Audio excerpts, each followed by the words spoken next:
Hello, everybody. My name is Jose Sepulveda. I'm a producer here at NBC6 Digital. So on Tuesday, Governor Ron DeSantis made a press conference to tell us that he was asking the state legislature to get rid of the FSA, which is the Florida Standards Assessment, and replace it with the Florida's Assessment of Student Thinking, or FAST.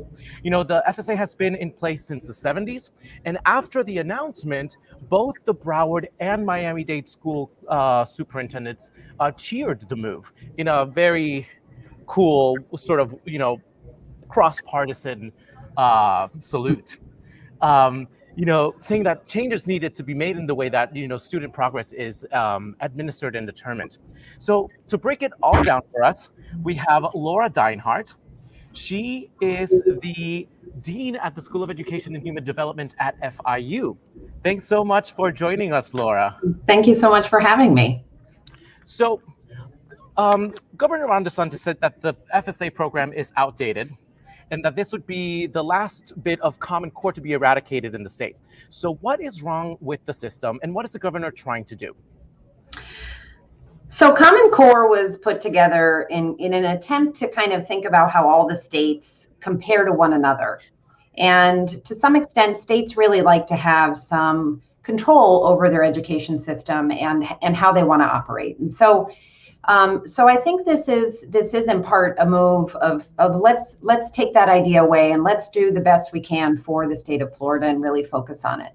The FSA, like a lot of standardized testing, is problematic and challenging. We know that students struggle with it. We know that there are students who are really, really great students, bright students who may not do so well on a standardized test. And I think activists and students and parents have long fought for the eradication of this, and standardized testing in this way. So I, like many of my education colleagues, I believe, applaud this move in terms of how we think about standardized testing. So what is this progress monitoring program that the governor is trying to implement statewide? That's a great question, because no one really knows the answer to that. So this is the challenging part, right? Is that, to some extent, at least, I have my kids in Dade County Public Schools, and they have done progress monitoring now for some time, which means they take a benchmark at the beginning, they do an assessment sometime in the middle. It allows teachers to see where they're at. It allows for parents to be informed as to how much progress they have made during that time period. And then they get a test at the end of the year. That's a system that works. It's not necessarily implemented across the state, so I think that's part of it. But the question really is, what does it look like? Is it the system that we might have now, for instance, in Dade County Public Schools, or is it something else? And the devil's really in those details. And so we're all waiting to see what that looks like, so that we don't just have actually more testing happening, right? And making sure that it's not as high stakes as it has been historically. Yeah, you're talking about more testing, and that's something that makes the kids really, really anxious and scared and stressed out. So wouldn't this sort of 3-a-year program that the governor is trying to implement, wouldn't that sort of create stress for the kids year round, as opposed to maybe just at the end of the year when they administer in April and May? Yeah, I think the issue is really about the high stakes component of it, right? Third graders, for instance, if they don't pass the FSA, can be held back, and then they don't pass on to fourth grade. And so the progress monitoring, this is really the question, is how are we going to determine this now? How are we going to indicate that a child has really progressed? The problem with a one-time test is that it doesn't tell anybody where the kid was when they started, where a child might have been where they started. And so it really is about, where did they begin? How do we get to the point that we know that there is progress being made, and then at the end that they're successful? Hopefully, ideally, we're not doing testing the same way that is as bulky, as big, and takes as much time as the FSA takes, right? Students are doing hours and hours of testing. So this may be smaller versions of that. It may be that it's not as high stakes. It may be that it's just an indication. And hopefully what we see, especially in early childhood, is an expectation of having some, assessments that are really about integration of work, right? How students are working together, not just a test that gives you multiple choice answers, but rather much more authentic type of assessments that we see in a classroom, with kids just engaging in that work. So, one of the biggest criticisms from teachers, at least, is that because the tests are done at the end of the year, that there's no way to sort of course correct or to help kids who may be falling behind. How would a 3-year program like the progress monitoring program work in that respect to sort of get away from that? And then what do educators think needs to happen with the program? So I think educators want to know at that early baseline, they need to know that they are making progress with their students. They may see it in a classroom. They may see it in these kind of authentic ways that children engage with the curriculum. But if they're only looking at a test at the very end, then they're not really gathering information. They just are not able to really, to your point, course correct and say, you know what, seems to be able to do it in the classroom, but it's not really working in the assessment that I'm seeing. So I think they want that opportunity. Educators are, again, waiting for the details on this. What are we going to see? Are we going to see real opportunity for educators to contribute to this conversation, to be able to say that they think this is a really good, approach, and that they feel like they can participate, and it's not just a top-down sort of policymaker decision. So as much as we hope we see this, we also hope that the governor is listening, that legislators are listening to educators and really using that information to make decisions. One of the questions that I had also was that, since we're doing sort of 3 a year as opposed to one big chunk of studying and administering of these tests, how would it create more work for the teachers to be doing this sort of progress monitoring year round? Would it sort of leave less time for learning? I mean, I know that the governor said that there would be 75% less testing because of this program monitoring. How do you see that?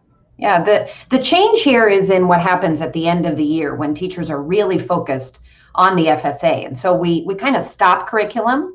We push all the information, we see that teachers are trying to push information as much as they can to their kids and also teach them how to take tests, right? Because this is the other part of the problem, is that we have very young kids taking tests. So bubbling it in, making sure it's accurate, if it's a computer, that they know how to use the technology. So again, questions here. Teachers want to know that, I'm sure that they want to know exactly what they need to do to ensure that they are using this information, that it is data driven, that I know the governor used those words, very important, that it is data driven, and that teachers are able to use that and not just using it as a reporting mechanism, but rather implementing it for themselves to be able to really work with students to make sure that they're successful. The results of the FSA, affect everything from teacher evaluations and school budgets and all of that kind of stuff.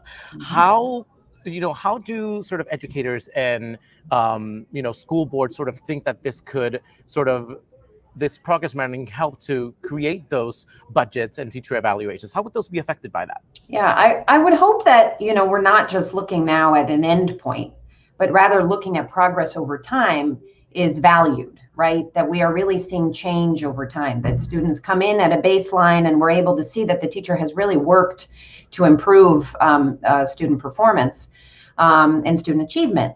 But, this is the issue of high stakes. And this question about progress monitoring is, how high stakes is this going to be? And high stakes involves not just students not moving forward on grades, but budgets, to your point, and sometimes teacher salary. So we want to make sure, I think, that it's not as high stakes, that it really is about the child's achievement and ultimately how successful they are. So again, things we will be waiting to hear from the governor and the legislature. Yeah, it seems like the legislation should be coming in a few weeks, according to the governor. Yeah. So one of the things that that I'm sure a lot of parents are sort of thinking about is like, how are teachers going to be affected by this? How are their kids going to be affected by this? Because Florida would be the first state to implement a statewide progress monitoring program. So how could that sort of help lead the way nationally? Yeah, I mean, I hope it does. I mean, I also hope, we get very excited about this idea of not having high stakes testing anymore, not dealing with the FSA. My daughter would have stomach cramps before heading to school as a third grader because she had to take, this test that she knew was a big test. And now we want to know what the other side of it is. So I think it's important for everybody to be listening, to be somewhat skeptical. I mean, the reality is that we've got to listen. We've got to hear what this really will mean, because we can get very excited about the getting rid of one piece that we don't like. But what does the other side look like? And what is that all going to mean? And so again, I hope that legislators are open, they're listening. I always encourage parents and teachers to reach out to them, to let them know, to ask the questions, what they may be thinking about, share that information. And I think that is the best way to always just stay informed. And what are some of the things that you hope could sort of go into this legislation that's coming up?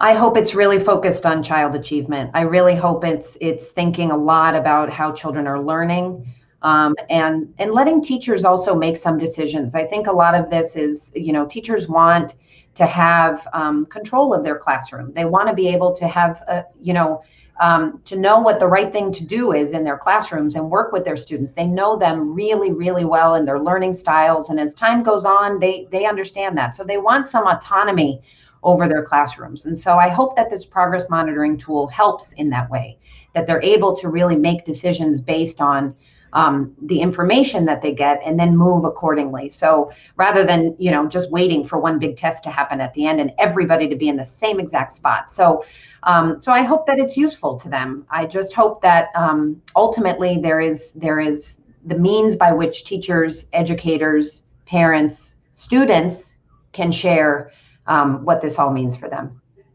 Thank you so much. Is there anything else that I didn't ask you that you feel is important for our audience to know?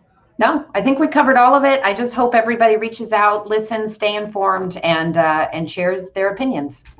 Thank you so much. I appreciate your time. Thank you so much. Have a great one. You too. Bye-bye. Bye.